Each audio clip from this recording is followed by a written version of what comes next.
Not every single person is going to enjoy your game. It doesn't matter if it's the easiest game in the world. It doesn't matter if it's the hardest game in the world. It's always going to piss off some portion of people, and it's always going to make some people really, really like the game. You have an audience for just about everything on the internet, and as long as you get your game out to as many people as you can, you're going to find that audience. Hi there, welcome to Games Over Coffee Consulting. People give me their games, I give feedback on their game design. Today I've got my coffee with me, bro. What? Today we're talking about Goliath Depot, and man, Goliath Depot is dope. I really like this game. Sometimes when a game gets into the very specific skill set that you have, you know, whenever a game delivers exactly that skill set. Well, for me, that would be this game, Goliath Depot. So the way that this game works, as you can see here, this is just the demo. The demo is the only thing that's available as of this recording. So this game, Goliath Depot, is by Vidvad Games. He submitted this game for design consulting, which is what I'm here to do. So this game, the way that it works is that there's single screen puzzles, and it's treated kind of like a speed run. You have a limited amount of time to go around the area and shut all the doors. That's basically all you have to do. This game is very much my jam. This is very much my skill set. This is the kind of game that I play all the time. I really like arcade games. I really like the idea of strategizing on the fly. Thank you, Vidvad, for submitting this game because it's dope. The problem with this, the issue with this, however, because I'm so drawn into this game, what I like so much about it is, you know, it's the way that it plays. I can't really be objective about this. Now, I can't really be objective about any game that I talk about. I mean, that's just the nature of, you know, of playing a game. So that kind of sucks because like I said, I wish I could be more objective. The first thing that I ask every game developer is, what kind of experience are you trying to get from your audience or trying to provide your audience? And he said, I want players to feel nostalgia over arcade games from the early 80s. I think you have absolutely done that in every way imaginable. Again, like I said, strong bias here, but the music I really enjoy. I really think it's reminiscent of the 80s. I love the heavy CRT filter if you turn it on. I actually think the game looks a lot better with the CRT filter on. I should play it on my CRT TV. The types of scoring elements that you have in here, the countdown stuff, all of it just screams to me 80s retro. And it very much, like you said, Vidvad, you said that this game was started as Hotel Mario. It's reminiscent of that time. It's reminiscent of that kind of gameplay. So I think that's really good. I think you did that perfectly. So one of the things that he said was, I'd like an assessment of the difficulty. Arcade games tend to be quarter munchers, but I don't want to frustrate players into restarting the same levels over and over again. Did you think that the world provided in the demo was too easy, too hard, perfectly balanced? Well, if I'm just speaking from my perspective, I loved it, right? I would say that it was perfectly balanced, but that, like I said, that is bias. What I'm basically going to talk about here is a little bit about difficulty, about game difficulty, and a little bit about audience selection. When we're talking about difficulty in games, there's different types of difficulty. A game isn't just hard and that's it. What one person finds really difficult, another person might find really fun, and vice versa. Someone might find a game too easy, whereas another person finds it too hard. What does that even mean? I think the way that we can look at difficulty in games is really based on two things, the way that I think about it. There's only either lack of communication, which creates an unfair difficulty, or there's lack of patience, which creates a high difficulty curve. Unfair difficulty versus a high difficulty curve. What is unfair difficulty? Unfair difficulty is what happens when something is not communicated well enough to the player. So one of the things that I think about all the time is when players complain about a game. If you imagine Super Mario Bros, for example, this happened to my wife. I let her play Super Mario Bros, and she's a huge fan of like chill games like Animal Crossing or Mario Kart, for example. Those are just games that she intuitively understands. But in Super Mario Bros, she didn't really understand the platforming type of mechanics, the idea of going forward and jumping at the same time. And it was interesting to watch from a game design perspective. While she's going, she'll run forward, get to a gap, and then jump. Right? She'll run forward, stop running, and then jump. Not run forward and jump at the same time. Just run forward, stop, then jump. She realized that she couldn't do that, and so she ran forward, jump, and then press forward again, and she just fell into the gap. And then she found that was too hard. Obviously, that same thing is not very hard for a lot of people, but it's because it's not communicated in the way that she intuitively understood. In a game like Mario Kart, she can understand going straight because you're pressing gas, and that's just something that you understand from driving a car, from just knowing how cars work. That's one of the issues that a lot of people have with dual stick gameplay. I have a friend who, whenever he would play a game like Halo, he didn't understand how the looking worked versus the moving, and that he would start he would start, aiming other ways when he's trying to walk a different way, and he doesn't understand how they correlate. So that makes the game difficult for that type of audience, but it's not difficult across the board. It's just difficult for that type of audience. The thing is, that's just the way it always is for anyone, right? Everyone who ever plays a game finds it difficult simply because that specific thing is not communicated well enough to them. But then there's another way of looking at difficulty, and that's the lack of practice, or what I call a steep difficulty curve. This is typically what people talk about when they talk about arcade games, when something has NES difficulty. Usually what happens in arcade decks and stuff is that they would just provide an experience without really teaching the player what to do. That didn't come on until around 85 with Super Mario Bros. They demanded a lot of skill, and the people who would come over to arcade games to try to play them would be a very certain type of person. It wasn't just everyone. It was a person who liked the challenge of proving their skill set, basically. That's how it was for a lot of games, for just about every game back then. So the player might be able to understand that, say in Asteroids, you press a button to go forward and then you can steer with the stick. But after that, it's up to the player to figure out how to use that to strategize their way and move across the field in order to kill all the asteroids and the UFOs and different enemies that show up. Because there's a lot that it asks for you up front, and then from there, it only gets more and more challenging. They're banking on the player to try to practice over and over and over and over. This still applies to today.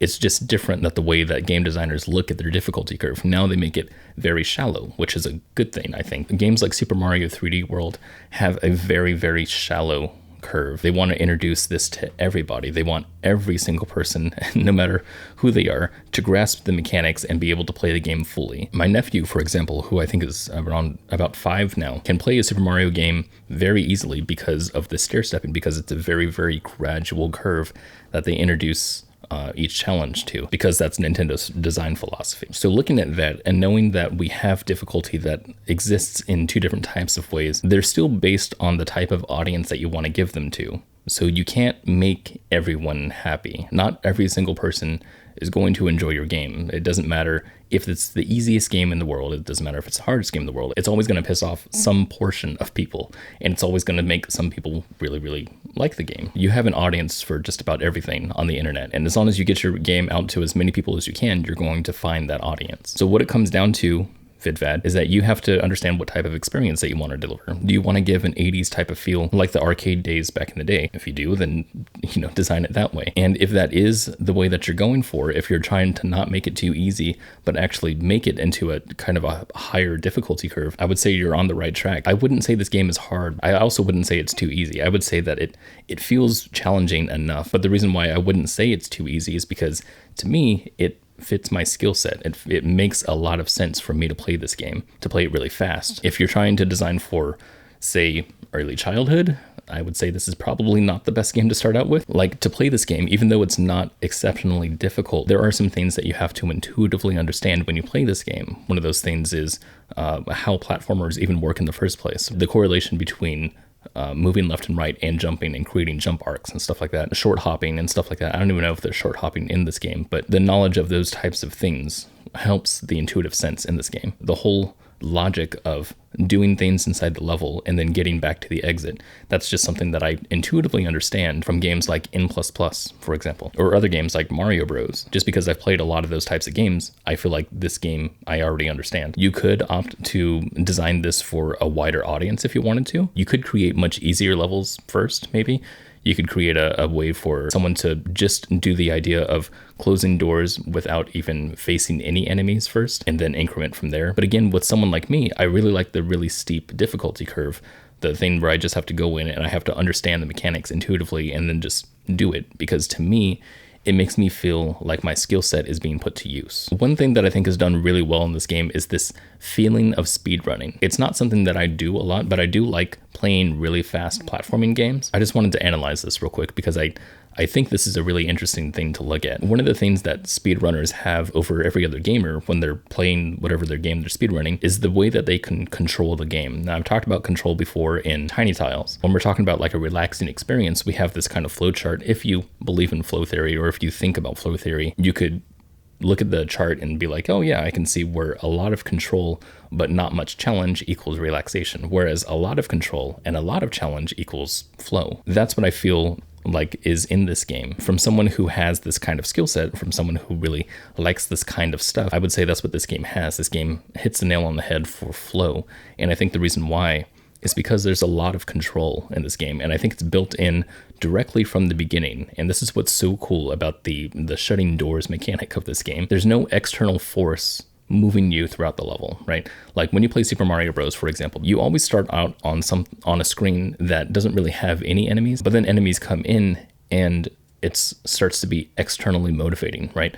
You see an enemy coming towards you, and thus you have to react. You have to do something. Whereas in a game like this, there are enemies on the screen, but they're not threatening you. You're the one who's in control of the pacing of the game in the very beginning, and you decide what to do from the very beginning. And I really like that just as a mechanic in a game. I think that's really cool because it's the player's decision to take themselves to that door and shut it. I like that idea a whole lot. It isn't until later on, I think in level 3, that you start having a bouncing monitor that starts to follow you wherever you are. That starts to put in that external motivation in there, but I think it's necessary, and I like it. So the other thing that I wanted to talk about was this specific thing that you said. You said, the total playtime has been on the back of my mind since the beginning of development. My goal is to make 6 worlds like the one from the demo. Since the levels are short, I'm scared that the full experience will be too short for the experienced players, but too difficult for the casual market. The main campaign will most likely be over in more or less 2 hours if you just do the bare minimum, and I'm scared that gamers will think it's not enough content for a paid Steam game. I am by no means an expert on the gaming market and how to sell a game, so this is just coming from my opinion. No matter what you do in this game, you're always going to have someone who hates it. I mean, it doesn't always reach those types of people. Maybe someone thought it looked interesting, played it, and thought it was stupid after a while, but they're just not your audience. Maybe someone expected something different when they played the game and didn't get what they wanted.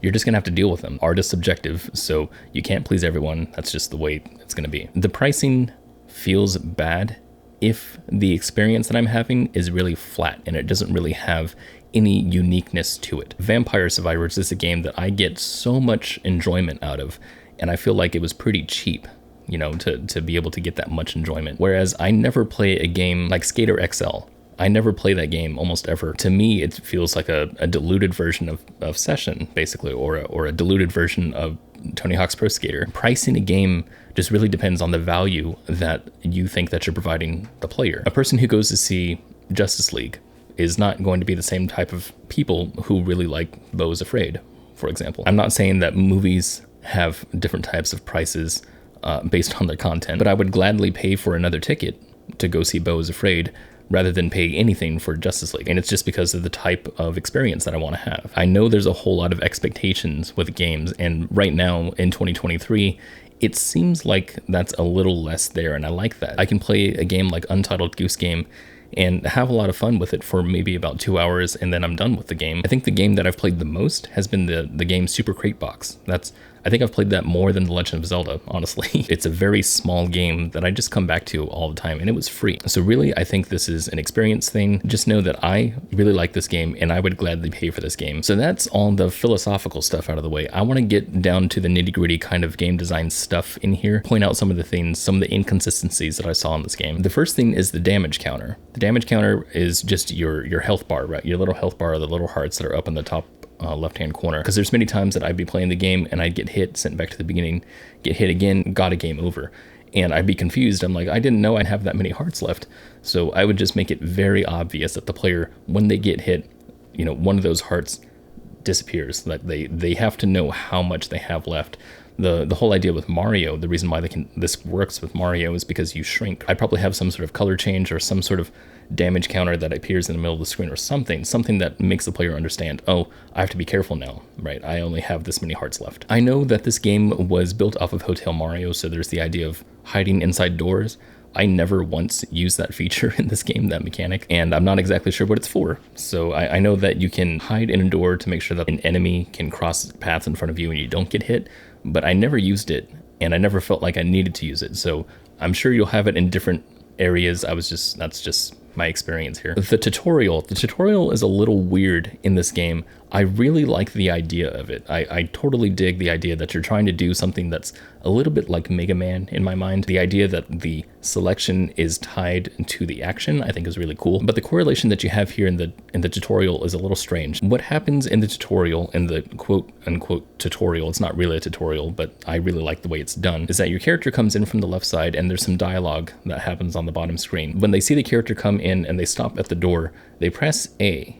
And what happens at that moment when you press A, or when you press whatever button, the confirmation button, nothing happens. The dialogue ends, and then it says another piece of dialogue. Then you press it again, and then he slams the door. It's weird to have pressing A do two separate things in the same context. That kind of makes me aware that pressing A doesn't shut a door. It's just advancing the dialogue. It's just advancing the thing that's happening right now. When I press A and he slams the door, I don't get that immediate association that you wanted from the player, that I imagined that you wanted, because the idea here is to show the player that they can affect enemies by slamming a door. But there's a few things that's happening here. One thing is I didn't even know the door was interactable as he goes over to it. I didn't know that the enemy was even an enemy because he just looks like a computer screen.